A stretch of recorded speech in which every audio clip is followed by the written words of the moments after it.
बोधितां भगवता नारायणेन स्वयं व्यासेन तदितां पुराणं मध्ये महाभारतम् अद्वैतामृतवर्षिणीं भगवतीं मनसादशाध्यायिनीं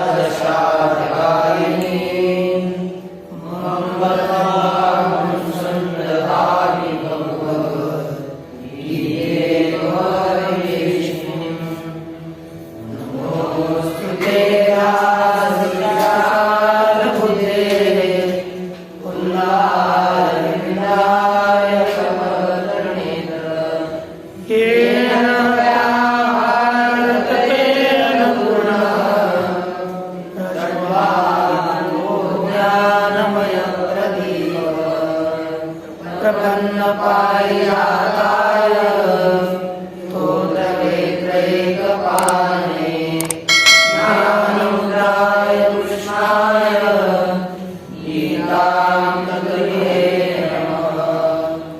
ॐ वै श्रीभूषणकामहरिराभा पीताम्बरारविन्दकराललोष्टा पूर्णेन्दु सुन्दरमुखादरविन्दनेत्रा कृष्णात् परं किमपि तत्त्वमहं न जाने। निहारहारकंसासुधाकराः कल्याणहारवनचम्पकदामभूषा उत्तुङ्गवीणकुचुम्बमनोहरामिं वाणीं नमामि मनसा वचसा रूपे। आदिनाथसमारम्भां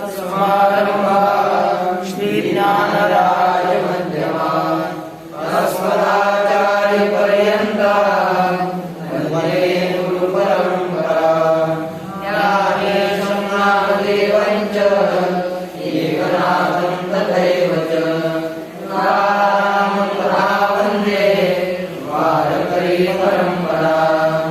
आर्दिनाथं विचनसेन्द्रं गोरक्षं गरिं कथा निवृत्तिं ज्ञानदेवं च योगं वन्दे मुहुर्मुहुः। दयाञ्जयकीर्यास्मरण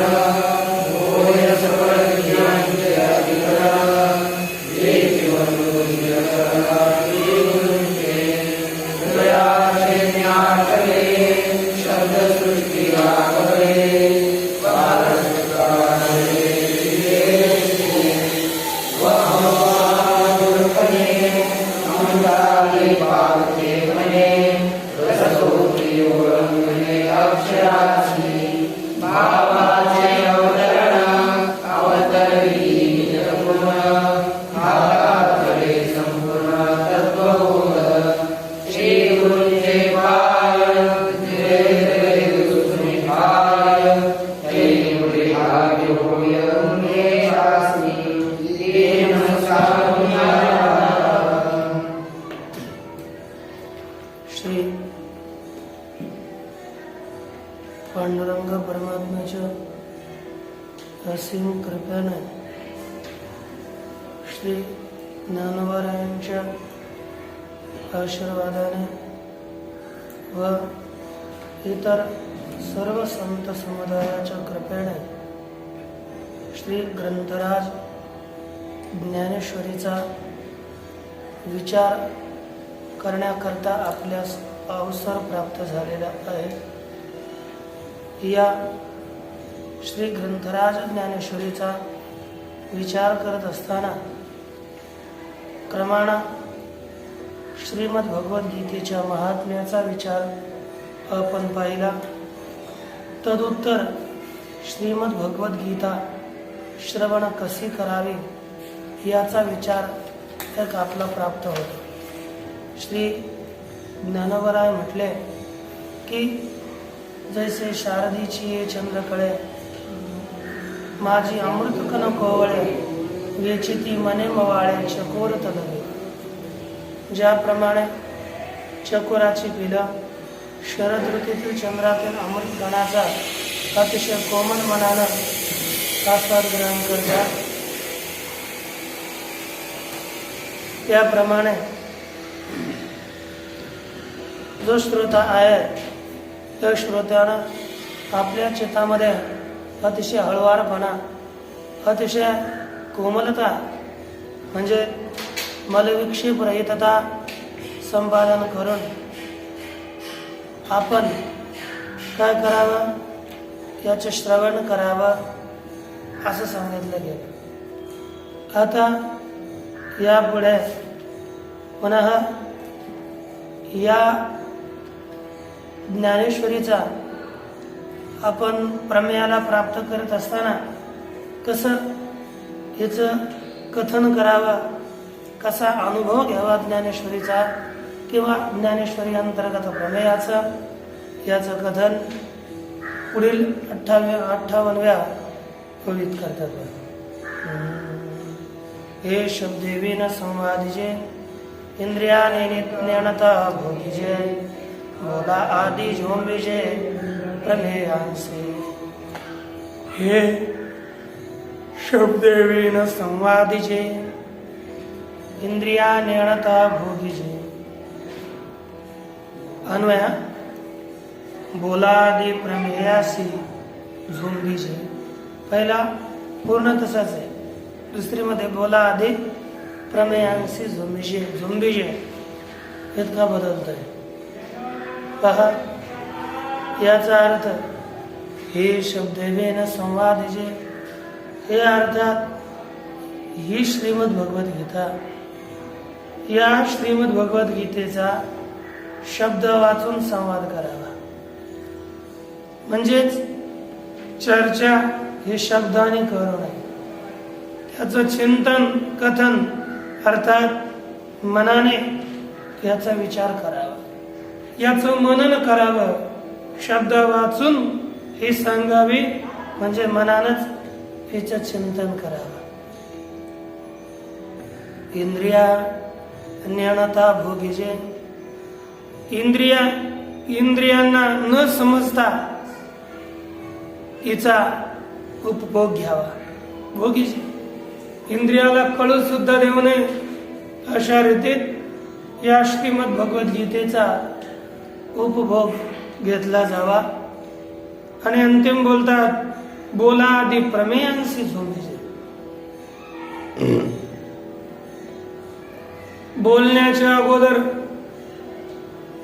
जे काही सिद्धांत असतात, जे प्रमेय सिद्धांत आहेत, त्या सिद्धांताला जोंबावं, सिद्धांत आपण हस्तगत करावे. या ठिकाणी सांगतात की शब्देवीन संवाद. का बरं?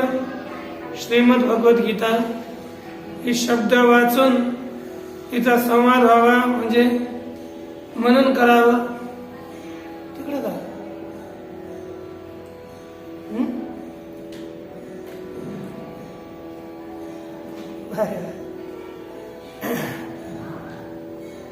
कारण गीतेचा विषय अवाच्य आहे ना, सांगण्यायोग्य हा गीतेचा विषय नाही. म्हणून शब्द वाचून मनन करा. म्हणून तेथीची मातू न चढेची बोलाचा हातू, जेने संवादाची गावा हातू बैठी. म्हणून बोलतात तेथीची मातू बोलाचा हातू न चढेची. या श्रीमद भगवद्गीतेतील जो सिद्धांत आहे आत्मतत्व, त्या ठिकाणी बोलणे शब्द प्राप्त होत नाही.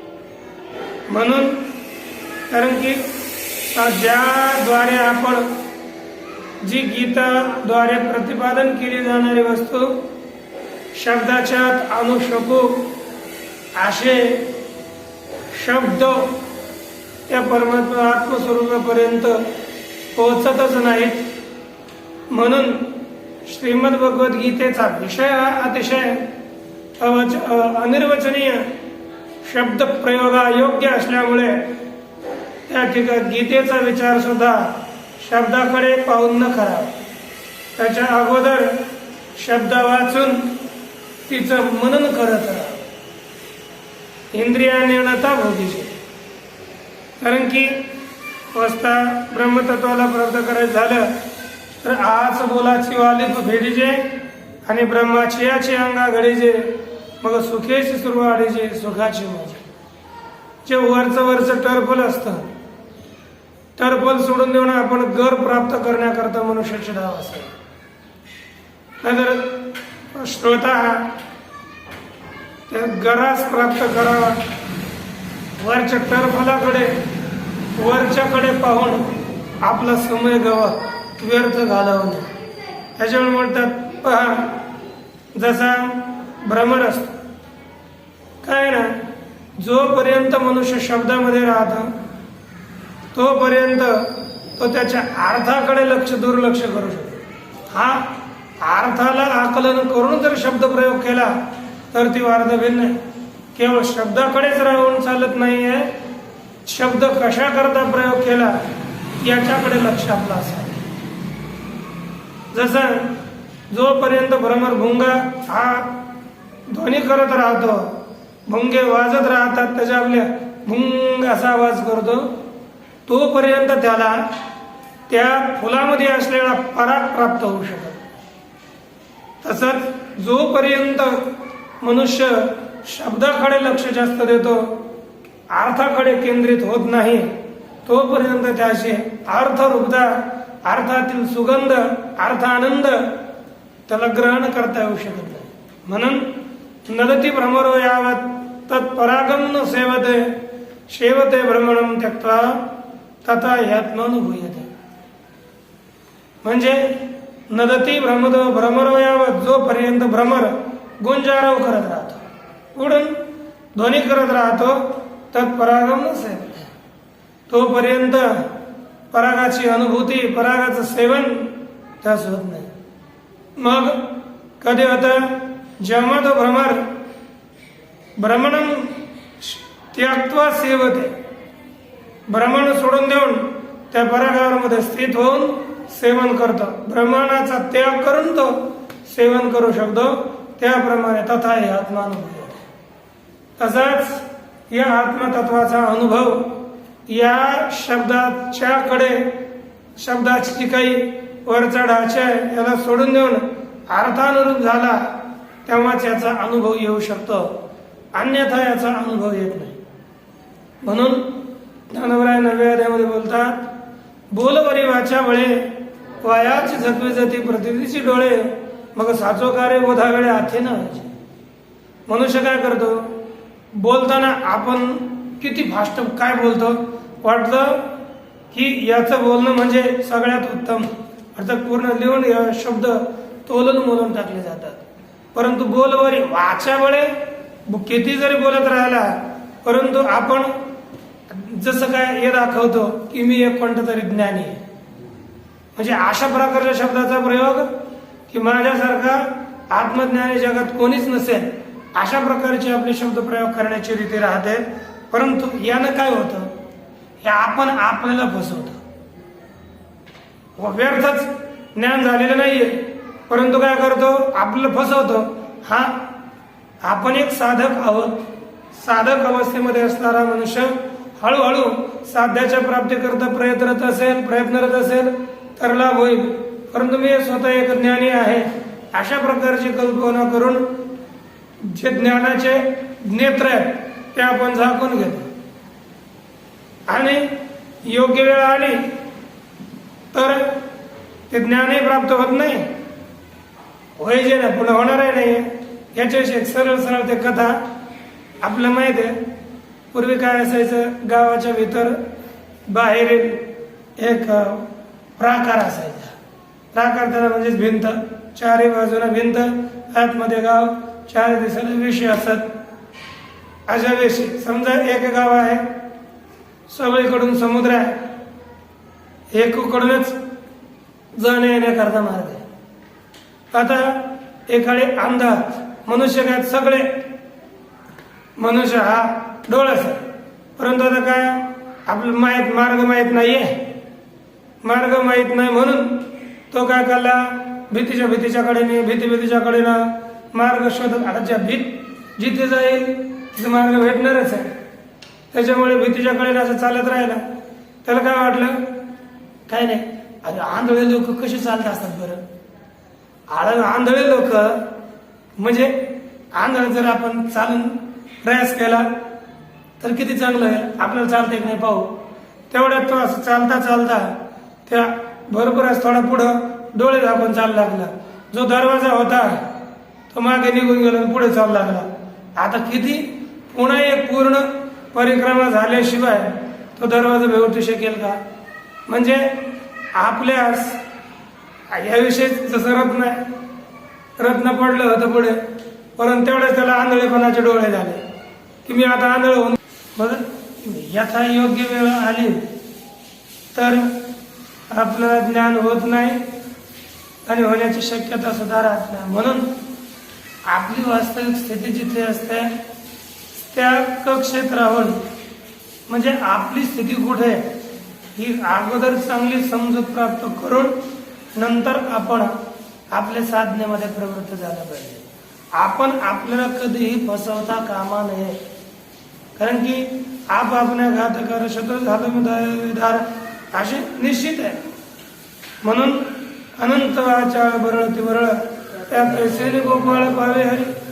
भगवान परमात्म्याची प्राप्ती ही अर्थरूपता, वास्तविक अर्थरूपता शब्दाला सोडल्याशिवाय अर्थाकडे आपली कला असावी. म्हणून ते बोलतात की शब्देवीन समाधीचे पुन्हा इंद्रिय आणि अनथा भोगीचे. धनवराय बोलतात की आता इंद्रिया देवने कवाड हृदय भोगी. इंद्रियाला रोखून इंद्रियावर दम प्राप्त करून तो हृदयामध्ये या अर्थाचा अनुभव करावा. इंद्रिया वीन स्वानंद. आत्मानंद नाथमहाराज वचन एवढंच आहे, इंद्रिया वीन स्वानंद. इंद्रिय वाचून आत्मानंद प्राप्त होऊ शकतो, या अर्थाची अनुभूती येऊ शकते. म्हणून बोला आदी झोंबीचे प्रमेय असते. मनुष्य हा या विषयाकडे लागला तरी त्या विषयाची गोडी भोगाव्या जन्म मरण कोण. जर इंद्रियांचे विषय त्याविषयी जर आपण गोडी रस घेतला तर कोट्यवधी जन्म मरण आपल्याला भोगावे लागतात. म्हणून या भीतीनंच विषय सोडून इंद्रियांना रोखवून या अर्थाची अर्थरूपता आपण प्राप्त करून घेण्यास प्रयास केला पाहिजे. म्हणजे काय करावं, बोल सोडावं. बोला आधी झोंबीचे प्रमेय. बोलण्याच्या अगोदर जो अर्थ आहे प्रमेय त्याला झोंबव. म्हणजे वक्ता हा श्वानमुखी नसावा, वक्ता हा व्याघ्रमुखी असावा. व्याघ्रमुखी वक्ता आणि श्वानमुखी वक्ता याच्यामध्ये सरळ माहिती आहे. जो श्वान कुत्र राहतं, कुत्रा हा जो दगड फेकलेला ना, दगड फेकलं की ते माणसाकडे नाही पळत, त्या दगडाकडे पळत राहतं, दगडाला पकडण्याचा प्रयास करतो. परंतु व्याघ्र हा दगडाकडे पळत नाही, दगड मारला कोणी मग त्याचा अगोदर शर्यत घेऊन त्याला नष्ट करण्याचा प्रयास केला. कुत्र तसं नसतं, असारभूत दगडाकडे पळत. तसंच वक्ता हा व्याघ्रमुखी असावा. तो शब्द कशा करता प्रयोग केला त्या शब्दाच्या अर्थाकडे आपलं लक्ष असावं, शब्दाकडे लक्ष असू नये. म्हणून बोला आधी प्रमेयांशी झोंबीचे अशा प्रकारची ज्ञानवरायांनी उक्ती केलेली आहे. याचं सेवन कसं करावं तर पहा. जैसे भ्रमर परागून येते परिकमळ दळे नेनते तैसी पर्याय सेविती ग्रंथी. अन्वय जैसे भ्रमर परागून येते परिकमळ दळे नेनती तैसी परी ये ग्रंथी सेविती आहे. याचा अन्वयपूर्वक अर्थ जैसे भ्रमर परागून येते, ज्याप्रमाणे भ्रमरभुंगे पराग त्या मध्ये असणाऱ्या परागाला घेऊन जातात. कारण की भ्रमर हाच पराग श्रेयन करू शकतो, त्याचा योग्य अधिकारी लागतो. अनधिकारी जवळ असेल तरी सुद्धा त्याच्यातला आनंद प्राप्त होत नाही. म्हणून माऊली बोलतात का कमलकन्ना आणि दरदुरी नांगणूक एकेची घरी परी पराग श्रेयीचे भ्रमरी जवळेला चिखलूची उरे. काय होतं की कमलकंदा आणि दरदुर, कमल आणि मेढक राहतं कुठे? चिखलातच. नांदणूक एकेची घरी एकाच घरात राहतात, परंतु दोन जमत नाही. तो आकडा एक 36चा आकडा. किती प्रयास केला तर त्याला मेढक सुगंधाचं सेवन करूच शकत नाही. परंतु सुगंध सेवन करणारा एखादा भ्रमर अधिकारी असेल तर दूरवरून येऊन तो सुगंध सेवन करून जाऊ शकतो. परंतु जर मनुष्य हा आपण याच्यासारखं झालो, कशासारखं? मेढकासारखं, की आपण भ्रमर होतोय की मेढक होतोय त्याच्याकडे लक्ष ठेवायचं. आपल्या ज्ञानेश्वरीच्या अर्थाचं ग्रहण करायचं आहे म्हणून भ्रमरासारखं ग्रहण करायचं. म्हणून भ्रमरच पराग सेवन करू शकतो, दुसऱ्याला शिखर प्राप्त होईल, पराग प्राप्त होणार नाहीये. पण भ्रमर जसे पराग सेवन करतात, पण ते जैसे भ्रमर परागून येते, भ्रमर भुंगे कमळातील पराग घेऊन जातात. परंतु कमळ दळेने नाही, कमळाची दळप, कमळाच्या पाकळ्या इथं येऊन कोणीतरी आमचा पराग घेऊन गेला हे सुद्धा पता लागत.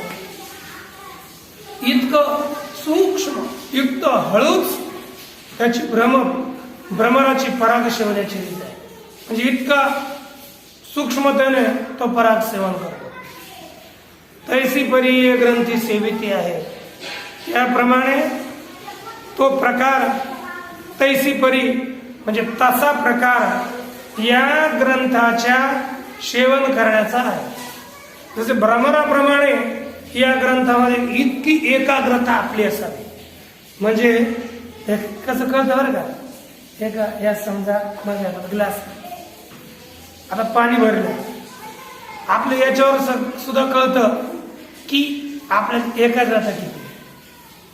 कारण की आपण पाणी भरलं आणि ते वाटे असतं, वाटे इकडून पाणी भरून घेऊन झालं 2-4 अर्धी वाटी ठिकाणावर निवसतर अर्धी खाली खलास होऊन जाते.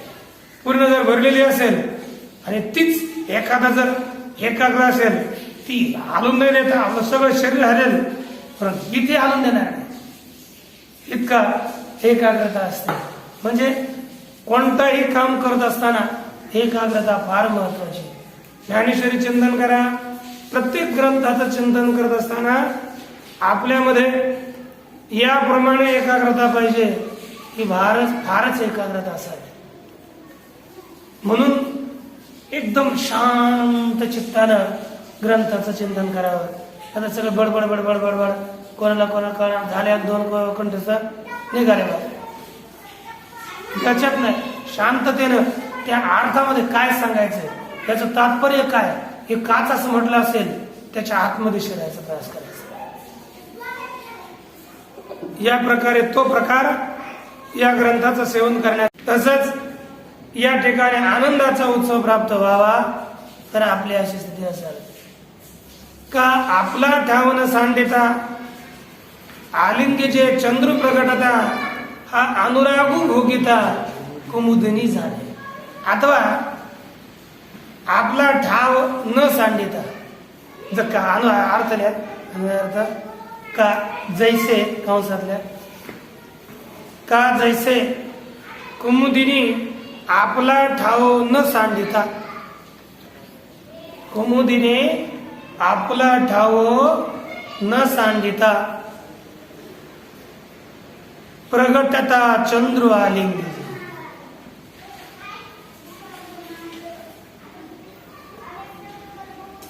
हा अनुरागू, अच्छा भोगिता हा अनुरागू कुमुदिनी जाणे. भोगिता हा अनुरागो कुमुदिनी झाले.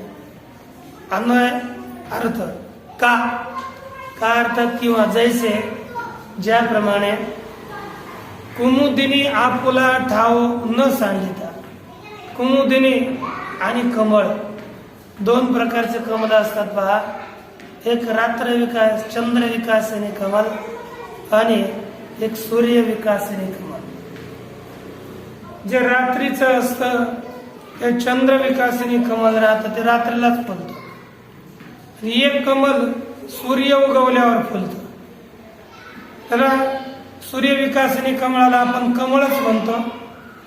आणि जे चंद्र विकासने आहे त्याला कुमुद असं म्हणतात, कुमुदिनी असं म्हणतात. ती कुमुदिनी आपली जागा सोडत नाही, ती जागेवरच असते. परंतु आपली जागा न सोडता प्रगटता चंद्रू आलिंगी. प्रगट झालेल्या चंद्रास ती आलिंगन देते.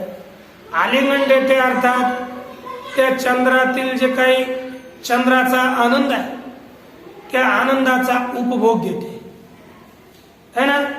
आलिंगन देणं म्हणजेच त्या पदार्थाचा असणाऱ्या आनंदाचा सेवन करणं, उपभोग. आणि अशा प्रकारे आलिंगनपूर्वक उपभोग घेतला असता तेथील अनुराग, तेथील प्रेम सुख कोण जाणे, केवळ कुमुदिनीच जाणते.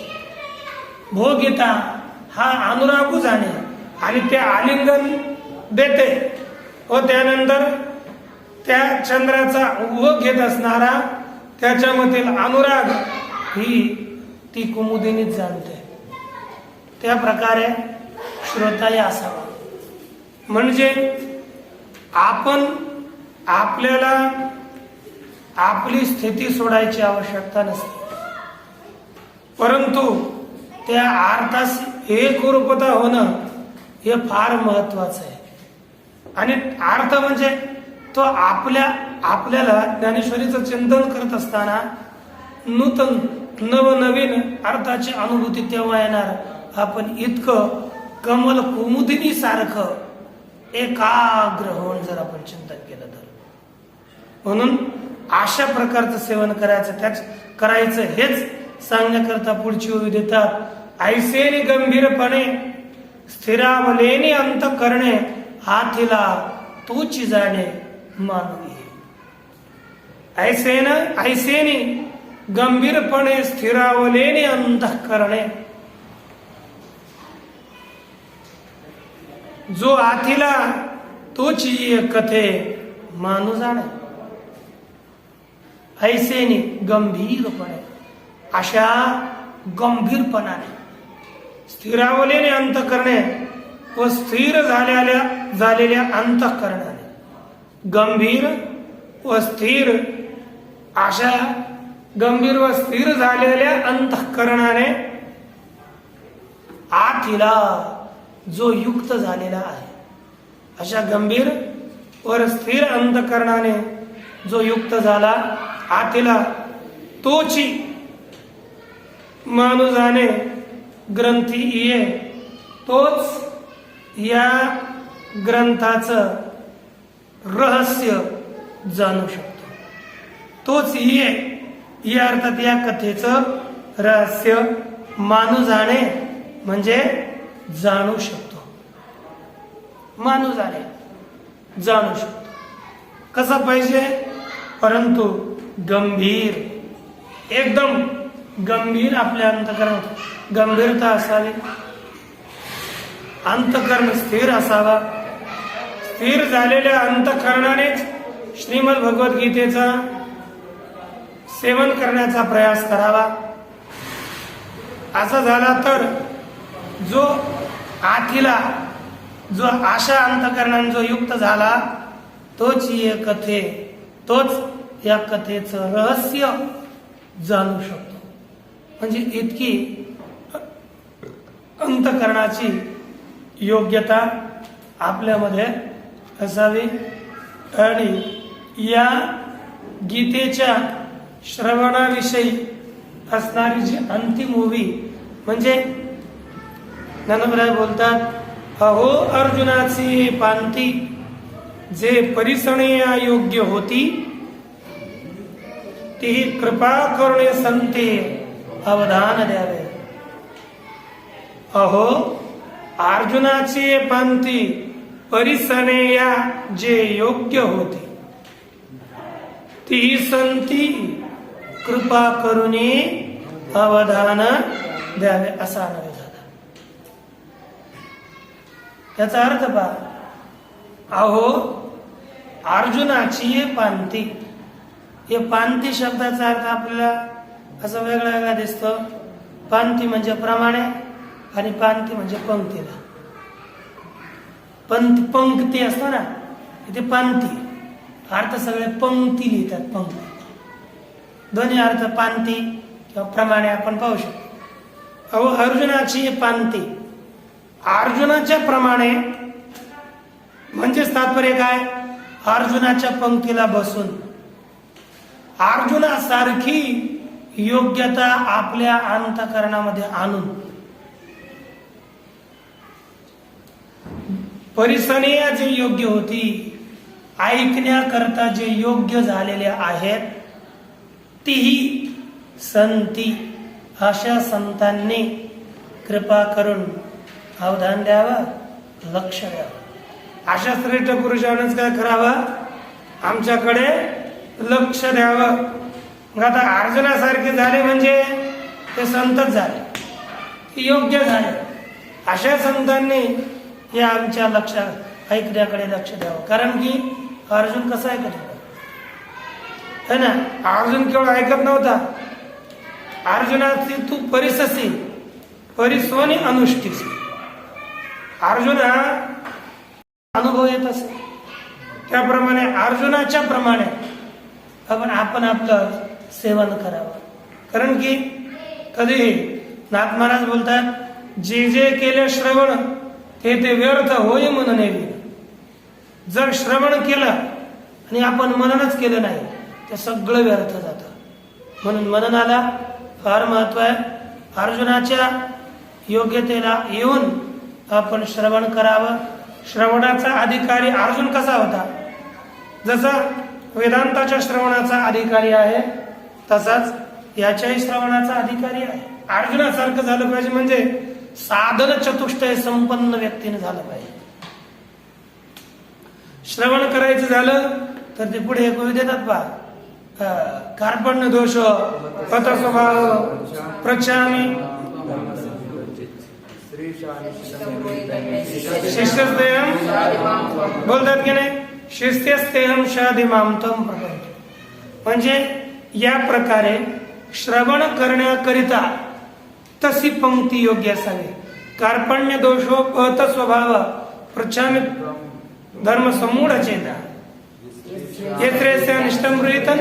इथे सांगितलं की नाही, म्हणजे आपल्या ठिकाणी कधीही श्रवण करत असताना अर्जुनासारखी, अर्जुनाची परिस्थिती तशी होती वार्ता भिन्न आहे, परंतु अर्जुन जसा कार्पण्य दोषोपहत स्वभाव, मी कृपणता रूपी दोषानं माझा स्वभाव अपहत झालेला आहे. म्हणजे आपल्या ठिकाणी तो श्रवण करत असताना एक न्यूनता ग्रहण करतो आणि